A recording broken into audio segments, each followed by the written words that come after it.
Bismillahirrahmanirrahim.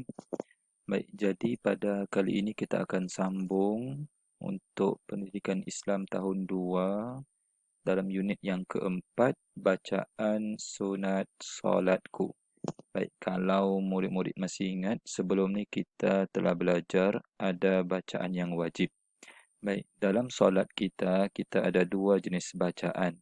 Satu bacaan yang wajib yang telah kita belajar sebelum ini yang ada 5, bermula dengan takbiratul ihram, Allahu Akbar, kemudian surah Al-Fatihah, kemudian bacaan tahiyat akhir, At-tahiyyatul mubarakatus salawat sampai habis, sehinggalah kemudian kita sebut sebagai solawat ke atas Nabi, dan yang terakhir salam. Ada 5, itu yang wajib. Cumanya untuk kali yang ini, kita belajar ada bacaan yang kedua iaitu jenis yang sunat.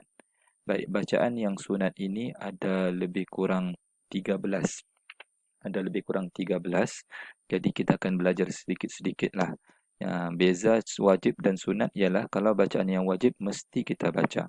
Kalau kita tidak baca, maka solat kita tidak diterima, tidak sah.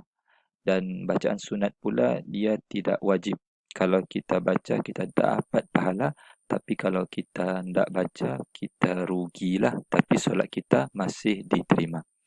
Baik, untuk yang pertama, kita akan lihat di sini. Buka muka surat 90.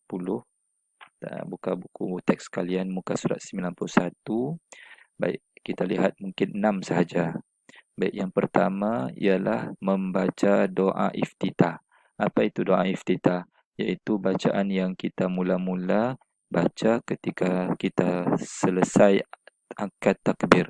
Selepas kita baca Allahu Akbar, baru kita bacakan doa iftitah. Apa itu doa iftitah? Ini yang kamu boleh lihat di sini ya. Allahu Akbaru kabira walhamdulillahi katsira wa subhanallahi bukratan wa asila. Wajjahtu wajhiya lilladzi fataras samawati wal arda hanifan muslima wa ma ana minal musyrikin. Inna salati wa nusuki wa mahyaya wa mamati lillahi rabbil alamin la syarika lahu wa bidzalika umirtu wa ana minal muslimin. Ini kita panggil doa iftitah. Maksud doa iftitah ialah mula-mula kita baca selepas kita solat. Selepas kita masuk solat. Baik, itu yang pertama. Yang kedua, membaca ta'awuz. Apa itu membaca ta'awuz? Iaitu ini ucapannya. A'udzu billahi minasyaitonir rajim. Ini ta'awuz. Tetapi secara perlahan. Jangan baca kuat-kuat. Perlahan sahaja. Sebelum kita mula membaca surah Al-Fatihah yang wajib. Baik, itu yang kedua. Baik, seterusnya yang ketiga, membaca amin selepas membaca surah Al-Fatihah. Kan bila kita selesai baca waladdallin, kita akan sebut amin. Amin itu bukan surah Al-Fatihah, tetapi ia disunatkan untuk kita baca sebagai tanda kita minta supaya Allah memperkenankan doa kita. Baik, yang keempat, membaca surah. Apa-apa saja surah.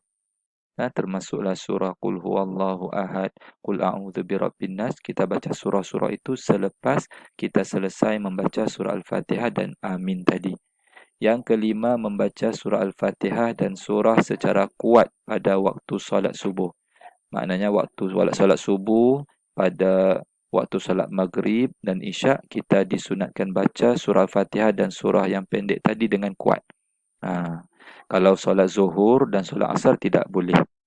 Baik, yang keenam, membaca takbir intiqalat. Apa itu takbir intiqalat?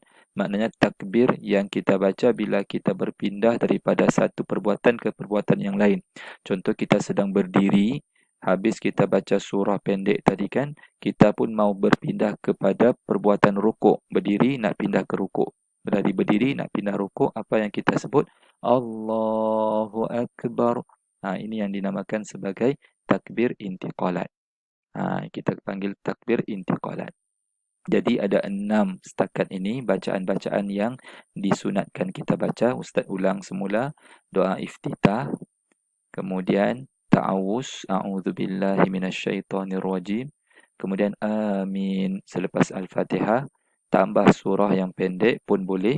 Kemudian kita baca dengan kuat sewaktu solat subuh dan juga maghrib dan isyak. Dan yang keenam, kita sebut Allahu Akbar setiap kali kita berpindah daripada sesuatu perbuatan ke perbuatan yang lain. Baik, sampai sini kita akan sambung lagi.